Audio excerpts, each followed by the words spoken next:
이 미디어오늘이라고 하는 매체에서 좀 황당한 기사를, 제 관련된 황당한 기사를 써주셔가지고요. 이걸 먼저 좀 다뤄보려고 합니다. 참 이상하죠. 잘못은 친한파들이 저질렀는데 친한파들은 징계는 받기 싫다, 사과는 대표가 해라, 당이 해야 한다라고 이야기를 하면서 패드립을 친 사람에 대해서 지적을 하니까 패드립이란 표현을 썼다라고 저를 공격을 하는 이 황당한 이 좌파 매체의 이런 모습을 좀 조명을 드려야 할 것 같아서 제가 오늘 가져와 봤습니다. 이 기사가요, 놀랍게도 제가 패드립을 했다는 기사가 아니고요, 제가 패드립이라고 하는 표현을 썼다는 거를 아주 준엄하게 비판하는 기사입니다. 우리 PC주의의 이 손끝이 어디까지 뻗쳐 있나, 대체 어디까지 사람의 단어 하나하나까지 검열을 할 건가, 참 착잡하고 황당하다는 생각이 먼저 드는데요. 이 아래 보시면 박민영TV 또 썸네일까지 제 사진까지 또 가져가서 이렇게 또 기사를 써주셨더라고요. 우리 조선일보에 이어서 이렇게 또 우리 채널 홍보해 주시고 인용해 주신 노지민 기자님인가요? 네, 일단 감사하다는 말씀 먼저 좀 전해 드릴 텐데요. 그래도 제가 논리적인 비약이나 좀 말이 앞뒤가 안 맞는 내용들, 좀 이 모순된 주장을 하는 경우에는 좀 참고 넘어갈 수가 없는 성정이라서요. 우리 노지민 기자님의 좀 지식적인 좀 활성화를 위해서 몇 가지만 좀 지적을 드려야 될 것 같습니다. 일단은 패드립이라고 하는 표현 자체가 패라고 하는 표현이 가족이나 친인척을 공격했을 때만 쓰는 표현인데, 지금 돌려차기 피해자를 향해서 그런 얘기를 한 것, 피해자를 향해서가 아니라 완전 피해자를 모셔다 놓고 그런 이야기를 한 것이 뭐 친인척이나 가족을 겨냥한 게 아닌데 이 패드립이란 표현이 맞냐라고 지적을 하셨는데요. 패드립이라고 하는 것은 일단 온라인 커뮤니티에서 먼저 퍼지기 시작한 그런 표현인 것은 맞지만 지금은 관용적으로 쓰이고 있는 표현이고, 기본적으로 패륜적인 드립의 합성어 개념입니다. 패륜적이다. 우리가 꼭 가족이나 친인척을 겨냥할 때만 패륜적이라고 이야기를 하진 않죠. 반인륜적인 행위, 전방위적인 어떤 잘못들을 지적을 할 때 우리가 패륜적이라고 표현을 합니다. 패드립이라고 하는 게 가족 친인척에게만 쓰여야 한다라고 하는 데피니션은 우리 노지민 기자님께서 만들어내신 건지 좀 사전적으로 패륜적의 정의를 한번 알아보시고 기사를 쓰시는 게 좋지 않을까라는 생각이 들어요. 보아하니 과거에도 이와 같은 좀 기사들을 많이 쓰셔가지고 심지어는 좌파 커뮤니티 클리앙에서도 여러 차례 좀 박제가 되셨더라고요. 참 어려운 길을 걷고 계시다라고 하는 생각이 드는데요. 그리고 이 패드립이라고 하는 표현 자체가 마치 굉장히 좀 불량스럽고 통상적으로 쓰이지 않는 표현인 것처럼, 이건 제가 이렇게 써놓은 게 아니라 보니까 클리앙 같은 사이트에서 좀 좌파들끼리도 이렇게까지 사람 검열해가면서 괴롭히는 게 맞아? 라고 하는 좀 불만들이 있더라고요. 뭐 좌우를 안 가리는 그 일관성은 제가 좀 박수를 쳐드리고 싶습니다. 그런데 뭐 그런 트집 잡기를 떠나서 좀 우리가 사용에 맞는 식의 좀 비판을 해야 좀 납득이 가지 않겠어요? 일단은 용어의 뭐 패륜적이란 표현 자체는 충분히 이런 상황에 쓰일 수가 있다라고 하는 거를 제가 먼저 짚어드렸고요. 그리고 이게 마치 불량스럽고 평소에 안 쓰이는 표현인 것처럼 이렇게 적절치가 않다, 이런 표현을 쓰는 것 자체가 맞지 않다라고 지적을 하셨는데, 제가 그냥 뉴스란에, 네이버 뉴스란에 패드립이라고 검색만 해보니까 우리 재래식 미디어에서도 패드립이라고 하는 표현을 일상적으로 많이 쓰시더라고요. 누군가를 인용한 게 아니라 우리 중앙일보나 뭐 로톡뉴스 같은 패드립 사건, 뭐 나중엔 패드립이나 폭행을 해도 어쩌고 하면서 뭐 다른 기사들도 보시면 지상파 SBS에서도 패드립까지 했던 아이다라고 하는 표현을 일상적으로 많이들 쓰시던데, 왜 다른 재래식 미디어들 쓸 때는 지적을 안 하다가 굳이 제 표현을 이렇게 끄집어내서 기사까지 쓰시는 건지 굉장히 황당한데요. 이 친한파들 중에 좀 대깨문들이 많지 않습니까? 제가 어제 깨시언 이민구 씨에 대해서도 거듭 설명을 드렸죠. 과거 손가락 혁명군 출신으로 대깨문 활동을 하다가 이낙연을 지지하다가 이재명이 싫어서 보수 진영으로 건너와서 매일신문 유튜브도 출연을 하셨어요, 이민구 씨는.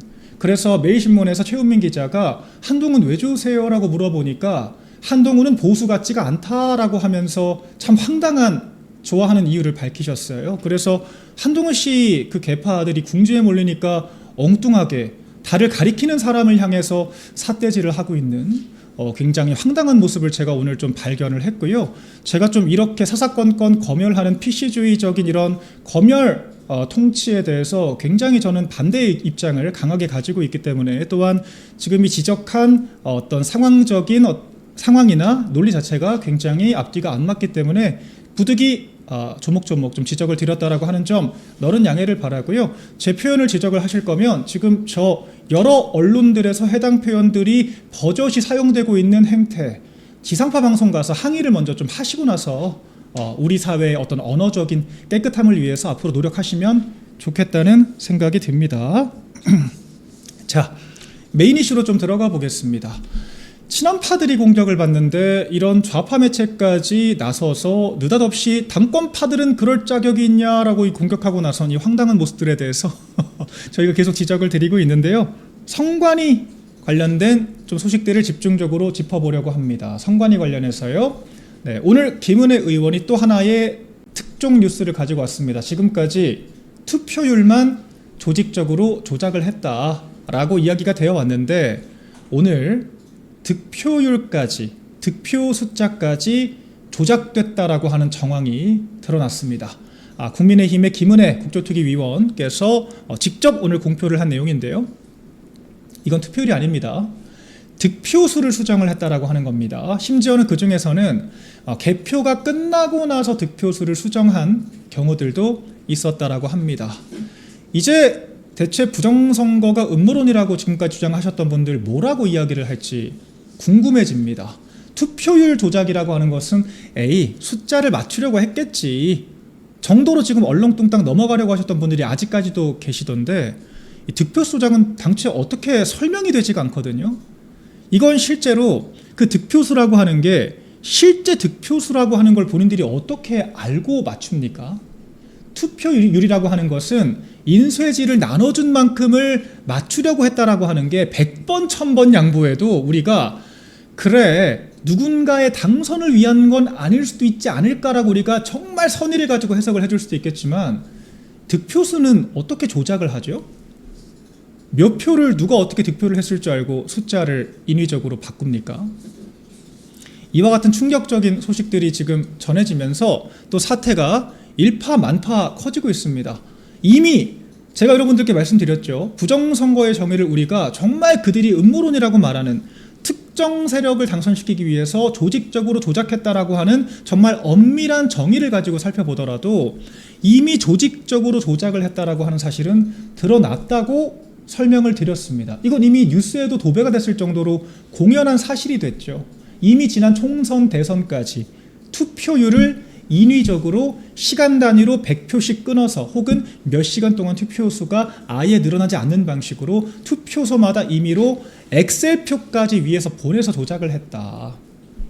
결과적으로는 조직적으로 조작을 했다라고 하는 것은 사실이 됐다라고 저희가 전해드렸습니다.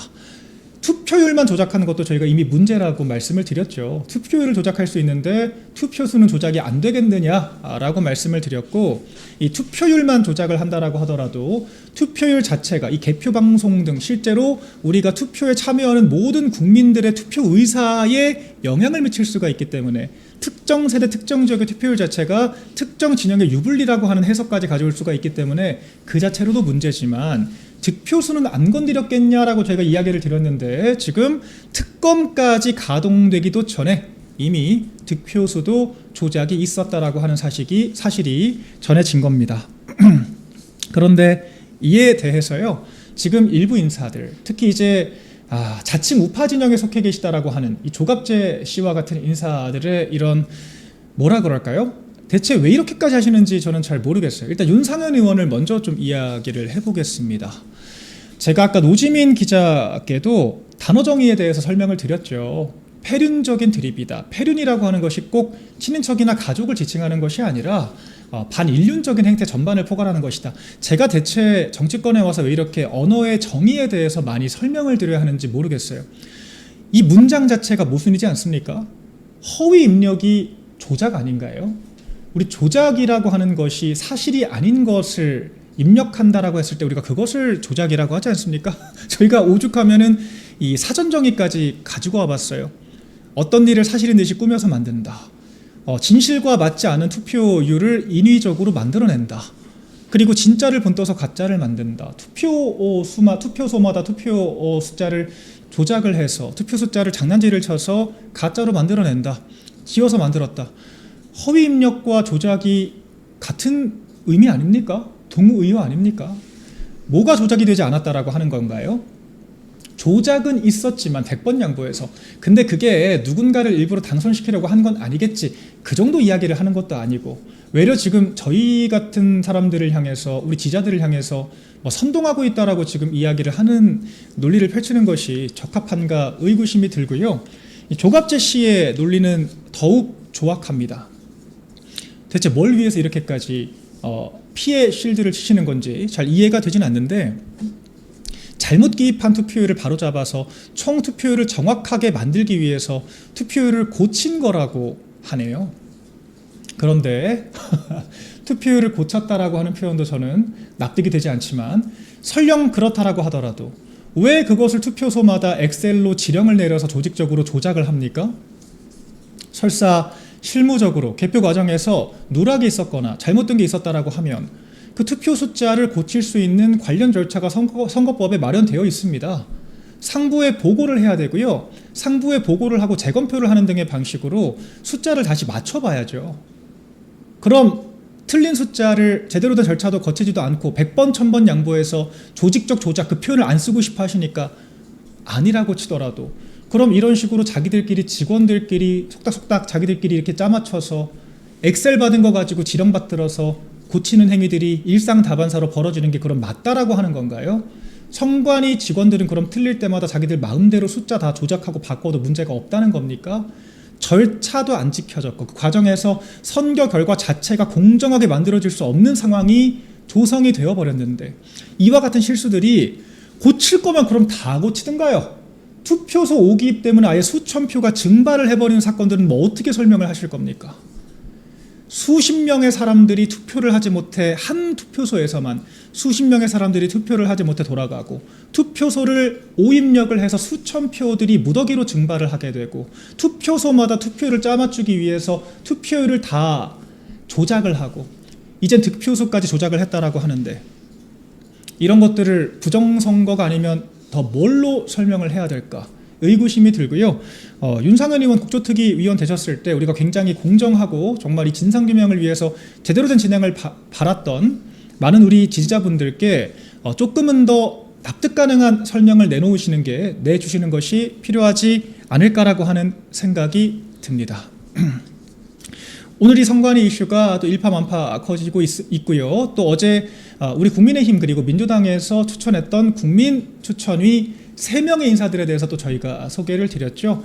이제 6명의 국민 추천위가 이와 같은 합수본 수사를 바탕으로 어떤 방향과 어떤 갈래로 특검 수사가 이루어져야 하고, 그 특검 수사에 어떤 특검이 임명되는 것이 적합할지에 대해서 치열하게 논의를 하게 될 예정입니다. 우리가 이 선관위 특검이라고 하는 게 정말 제대로 작동될 수 있도록 감시와 견제 역할 앞으로도 계속해야 한다라고 거듭 말씀드리고요.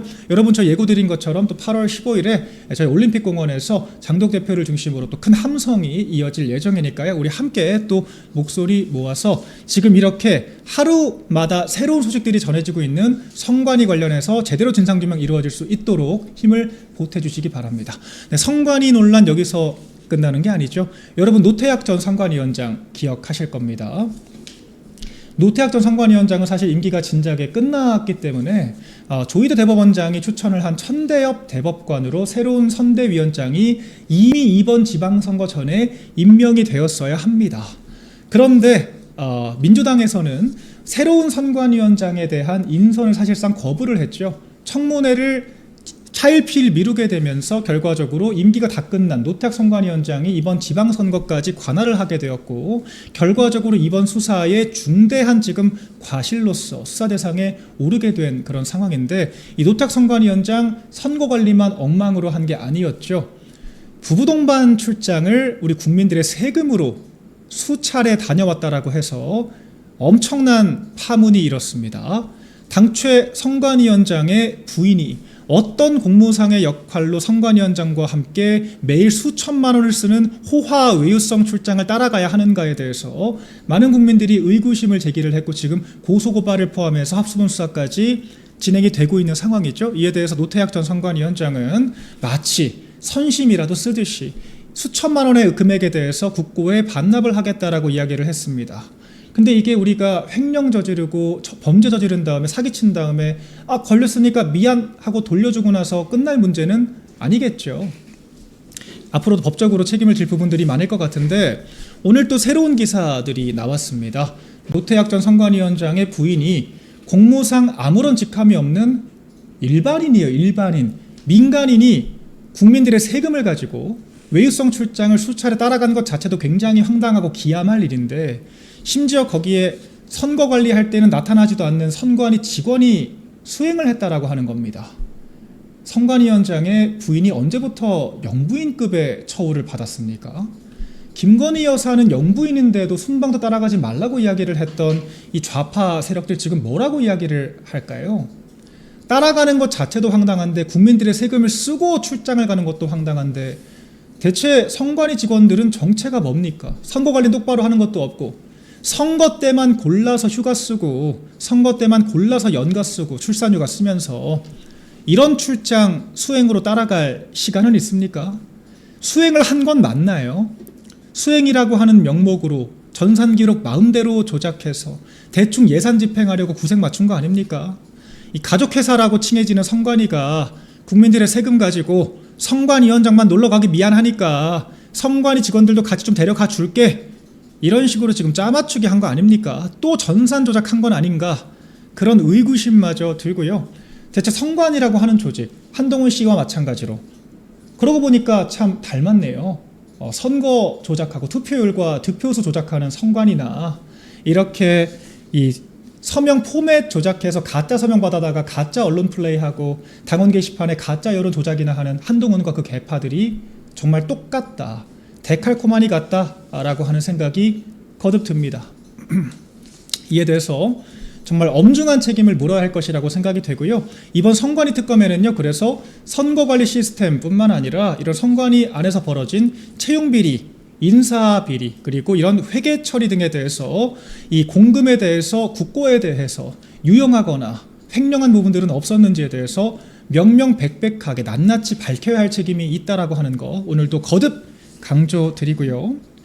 제가 또 방송 들어오기 전에 굉장히 황당한 뉴스를 봐서요. 좀 긴급하게 여러분들께 좀 준비를 해봤습니다. 이 민주당의 황희 의원이죠.